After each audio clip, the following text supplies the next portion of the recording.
But just following the issues that he raised on the very concerning and very alarming, there seems to be a control by the Chinese nationals in the operation of the NGCP.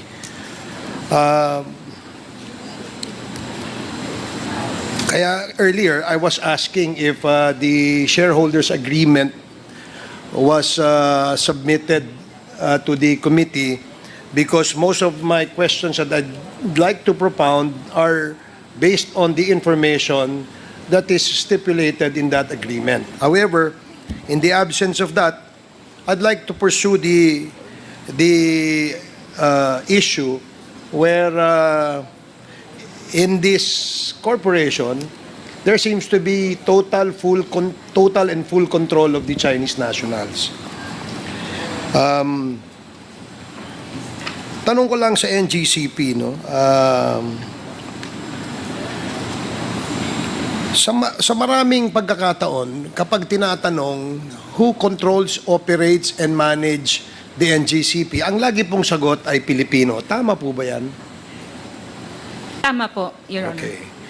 So, pinaninindigan ninyo na ang merong management, control, and nag-ooperate ay Filipino. Opo, Your Honor. So, ang ibig sabihin po ba nito na ang Pilipino ay siya yung may desisyon, yung kumbaga huling pa siya doon sa mga decisions that the NGCP makes? Opo, Your Honor. Okay. So, Pilipino lahat yan? Opo, Your Honor. Okay, kasi kanina nabanggit ni Congressman Suarez na doon sa desisyon sa pagbili ng lupa, paghingi ng approval, ang nagre-rekomenda ay ang isang Chinese national. No?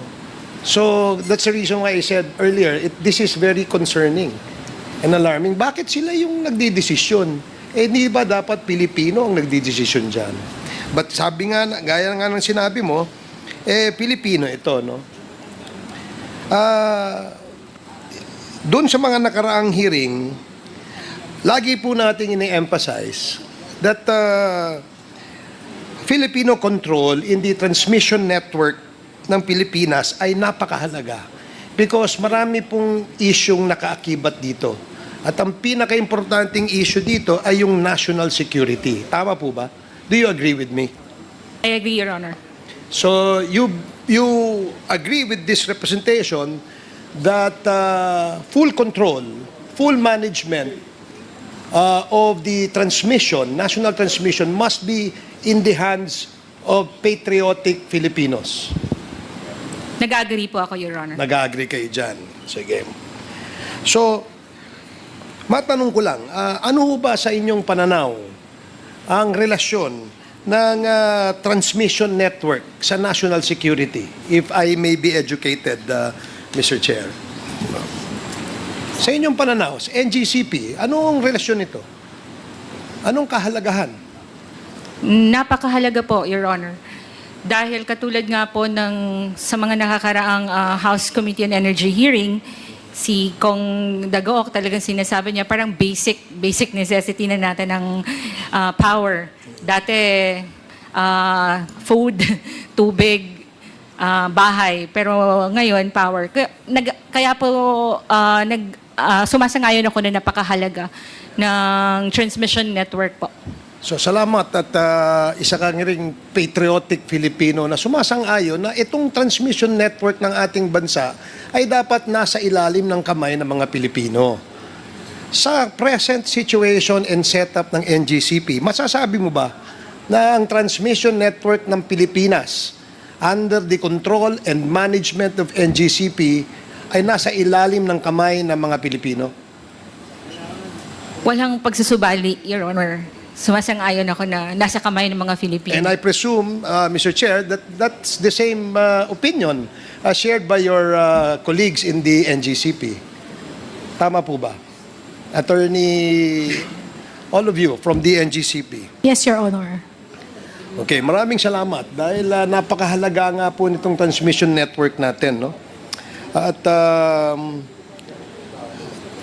Isa doon sa function na kung saan ay bago gumawa ng project, bago bumili ng lupa, o anumang desisyon na gagawin ng management ng NGCP, meron po kayong kinreate o merong nakikreate na sinasabi niyong working group. Is that correct? Your Honor, yun nga po yung hindi masyadong maliwanag sa akin.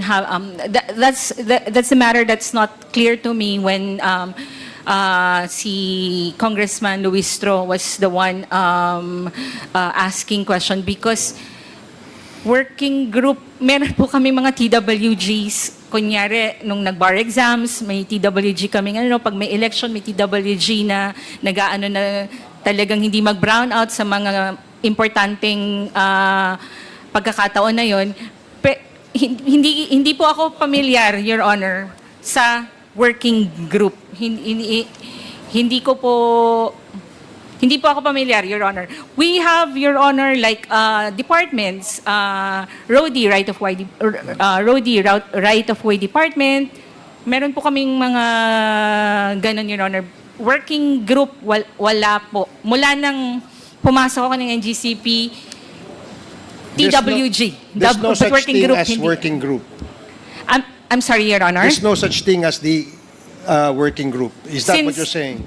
Yes, since I joined, Mr. Chair, Okay. hindi ako familiar sa When did you join the NGCP? 2019, Your Honor. But more or less you have reviewed or perhaps you have been informed as to the contracts entered into Yes, Your prior Honor. to your appointment, correct? Yes, Your Honor. I'm halimbawa po, with the OGC, Your Honor. Halimbawa po, yung 2014, yung nagkaroon ng bid para sa natitirang aspeto ng Aurora Polanco, yung transmission line project, tama? You're familiar with that? If your document provides so, Your Honor. Yes, kasi nga, napakahalaga because this is the information that was shared with us wherein this working group plays a very vital and important role. Ba't ko nasabi ito, Mr. Chair, is that nung pong nagkaroon ng isang project, itong sinasabing Aurora Polanco 138 kV transmission line project, nagpabid ho kayo. But that is a normal procedure, correct? Opo, competitive bidding before awarding any project. Okay, so when you open for bids, do you qualify those that will submit their bids? Yes, the bidders, Your Honor, are accredited, qualified. Yeah. Okay, so I am also sure and certain that in this particular project which I mentioned, is that may nag-submit na mga bids sa inyo. And doon sa mga nag-submit ng bids, karamihan po ay Chinese-owned companies. Are you aware of that? Pagpaumanhin po, Your Honor, I'm not aware dyan sa particular po na minimension nyo. Or perhaps it may help us to determine whether these companies are really those that submitted their bids in this particular project. Can we ask the Secretariat to show the slide of these Chinese companies who joined the Aurora Polanco transmission line project?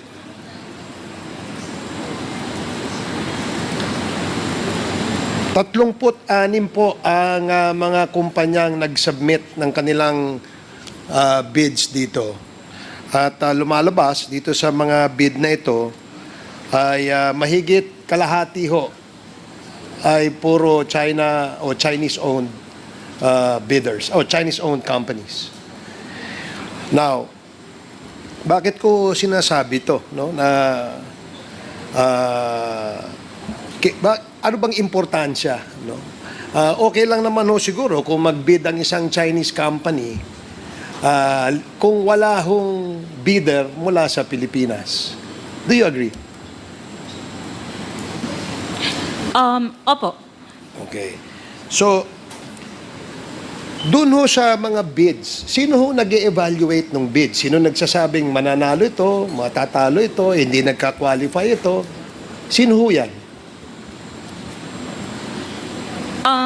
Meron po kaming department, Your Honor, at yung most advantageous bid, yun po yung mako-consider for an award, Mr. Chair. Can you repeat that, please? Meron po kaming department that who evaluates kung ang most advantageous bid, Your Honor, sa kanya po maa-award yung project, Your Honor. Base sa aming kasing information, ang nag-evaluate o yung membro ng evaluation, bid evaluation, nag-submit ng bid evaluation report on this particular project ay si Mr. Yuan Mingjun at si Mr. Chen Changwei. You're familiar with those names? I am not familiar with those names, Your Honor. Yes, I agree because you were not there yet. No, this was 2014 project. So for those who were already there in 2014, you're familiar with these names? Your Honor, I have been in NGCP since 2011 but I'm not familiar with those names. So yung hindi ho totoo na meron pong nag-evaluate na by the name of Mr. Yuan Mingjun at Chen Chingwei. Again, as I repeat, Your Honor, I'm not familiar of those names. But as mentioned by Attorney Malyari, we have a department which evaluates the bid submitted by different bidders and recommend the award with the most advantageous bid, Your Honor. Based on the documents that we have, it seems that the approval, the evaluation of all these bids are done by these two Chinese nationals. Which again, I would like to raise this point that this is quite alarming and concerning. Kanina, sinabi natin yung pagbili ng lupa, Chinese ang nagdidesisyon.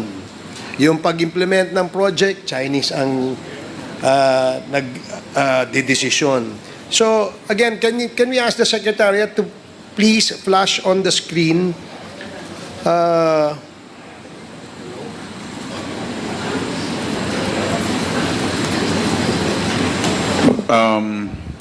which particular document do you want flashed? I think yan yun. These Thank are you the very much. bidders, no? These are the bidders doon sa project which I specified, no? And in the next slide, it will show, can you show the next slide?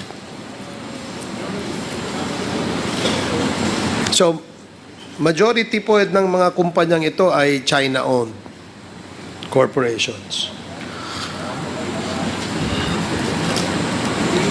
So, the next slide, please, Secretariat.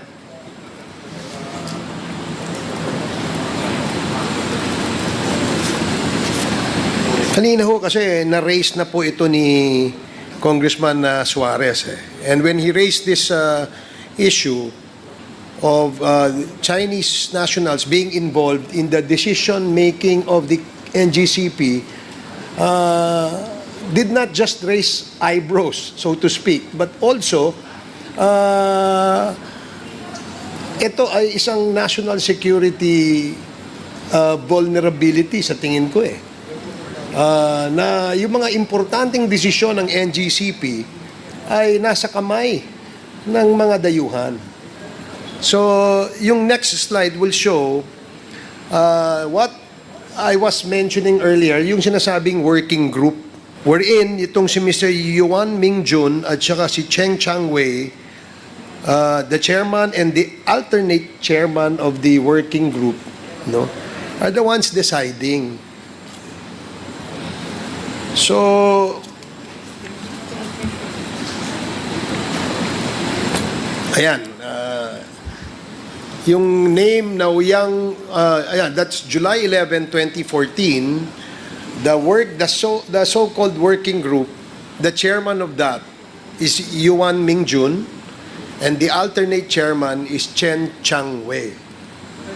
So, as you said earlier, you're not familiar with this document, but perhaps si Ma'am, maybe you're familiar with this since you were there already in 2011. Your Honor, I'm not familiar with this document. So, you're not familiar with that. So, dalawang bagay lang ito. Yung research namin at yung base sa dokumentong sinasubmit nyo sa amin ay yun mga information that we'd like to be clarified on. That's why we ask these questions to you. Now,